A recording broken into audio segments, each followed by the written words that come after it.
Hey everyone, Stephen Talbot here. Today we're going to be talking about the upcoming rotation in October. Now I know you're saying, well, it's in October. That's almost a year away. Well, realistically, the rotation price fluctuation starts starts to curve out way before the rotation actually happens.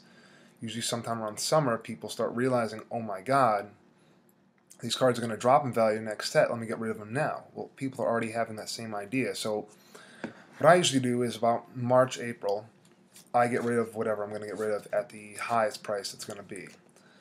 But let's talk, before we talk about certain cards and what I think if they're going to go up, down, or sustain, let's talk about the Scars lands. Now, right here I have my playset, which I kept because I thought it would be beneficial to use them in Modern if needed.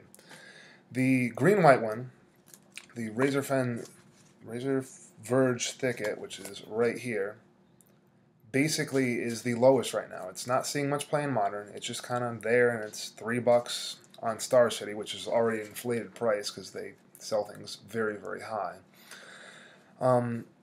So it's not seeing much play, and that's unfortunate, but it's good to have in the collection. When I sell it, it'll be worth a good amount of money. The next is Dark Slick Shores and Copperline Gorge. That's black-blue and red-green. Basically, those lands are seeing moderate play in Modern. That's why they're at $4. They're not much more, than the Razor Verge Thicket, but these lands are not going for much anyways anymore. The spread is not going to be as high. The next is Seachrome Coast. That's at $5. That's the white-blue one. My playset are signed. Just happen to see the artist at PTQ. And they're at $5. Now, I don't really understand why they're at $5. Maybe they're played in white-blue control. Maybe they're played in Bant. I really don't know. I don't play too much Modern. But what I do know is that Blackcleave Cliffs, which used to be the lowest when they were in Standard, the black-red ones are now the highest at $6. That's due to Jund getting a lot of play, and obviously Bloodbraid Elf got banned. So now what do people do? I believe Bloodbraid Elf got banned, but either way, they're still playing Jund. It didn't destroy the deck; they just retooled it a little bit. Okay, as far as Standard cards go, the first ones I want to talk to you about are two cards that I think are going to take a small dip and then they're going to sustain back where they were. So if you don't have them, you can pick them up coming up.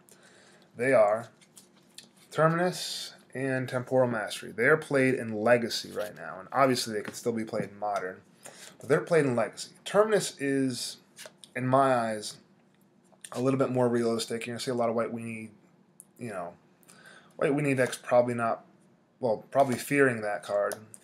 Also, creatures that can regenerate or that are hexproof have to deal with that. And a lot of times, if your deck can't deal with hexproof creatures or creatures that can regenerate, then you're going to want to use Terminus.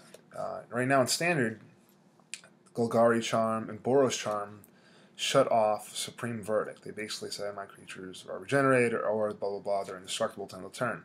Terminus is a great way to get around that. It's seen play, and at least last summer I played a few matches at a big convention. There was a Legacy tournament, and I was playing Rug Delver, and he was playing what was at the time was called I believe it was Miracle Still, or it was some sort of Stoneforge Mystic deck that used Temporal Mastery and Terminus to kind of take over the game, then kill you with Manlands and Batter Skull, and just annoying stuff, counter spells, a lot of good stuff like that. But as far as I'm concerned, Temporal Mastery is a little bit better. You can pitch it to Force of Will. It does let you take an extra turn if you miracle it. You can use it off of Brainstorm, which is great. And it's one of those things that I believe is going to go up in value later on when people realize that how good it is. It's amazing. Right now, Terminus is at 7, Temporal Mastery is at 8. I suspect they will both take a dip around $5 to $6, maybe $2 dip, at most a $3 dip, and then they come right back up. And that's just because there'll be so many people who don't play any other formats offloading them, so there'll be an abundance. There'll be a surplus of these cards.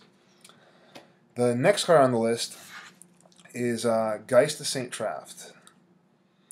So Geist the Saint Traft, he is a legendary creature, 2/2 hexproof for 1, a white, and a blue. Whenever Geist Saint Traft attacks, put a 4/4 white angel token into play, attacking. I also see this as a very good card in, obviously in Modern. In Legacy, it's something that you can control the board, play this card, and win with.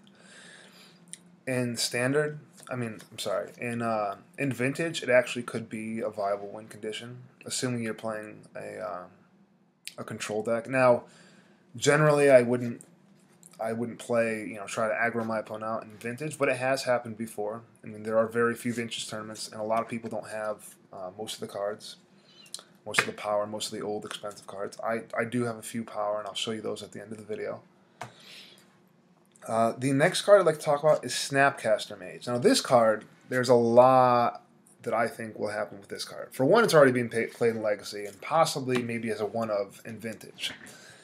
Modern, it's definitely being played, and it is, as something that I've seen with invitational cards, they go up in value. They continue to go up in value. This card right now is sitting at $25.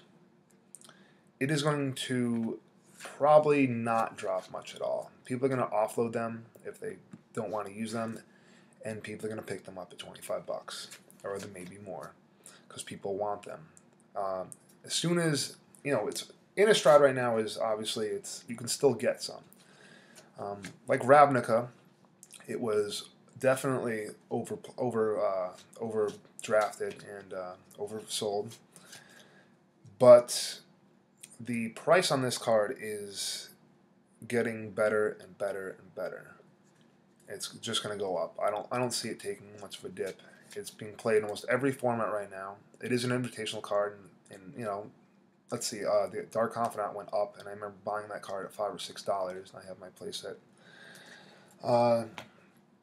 Let's see. The next card I want to talk about is Thragtusk. Thragtusk obviously is huge. It's a huge card in Standard. It does a lot of things. Obviously, it comes into play, gains you 5 life. Leaves the battlefield, puts a 3/3 token into play. It is an amazing card. It's versatile, and it kind of took, I wouldn't say it took the place of a Titan, but it can swing a game. It can swing a game in your favor just by playing. It's very scary to see, them on the other side of the table, because you realize that you have to do 2 things to get rid of it. You have to either A, kill it, and then somehow get rid of the token, or B, you just leave it there, and you play around it.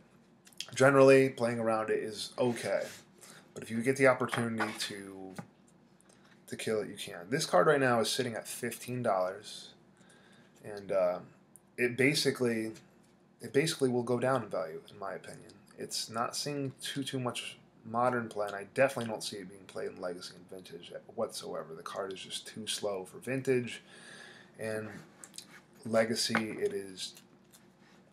it may see one as a one-of, and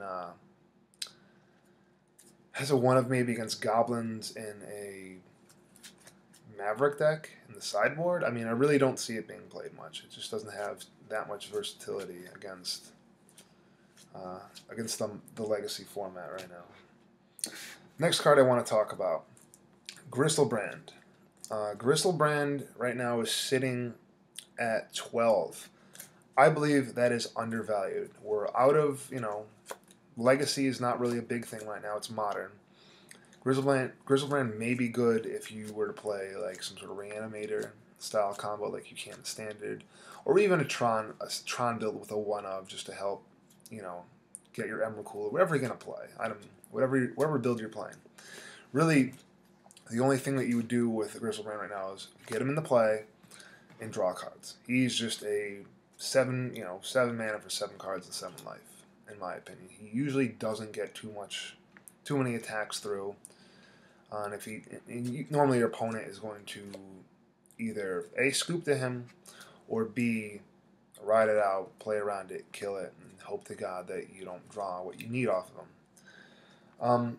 It has seen a lot of play in sneak and show, so I would basically pick them up now at 12. I mean, or whatever you can get them at. Maybe you can value them at 10 in a trade. I definitely think that they're a good investment, and at worst, you can unload them for the premium that they are. The last card I want to talk about today is Liliana of the Veil. This one is seeing play in control decks in Standard, Jund. I know it's seen play in Legacy. I played it. Guy had his own brew, and we were in third or fourth round and into the Legacy tournament, and he was playing Liliana and Jace. Liliana and Jace. It was Jace Mindskill. It was very annoying. Those were his two planeswalkers playing black-blue control. It was a very, very good deck.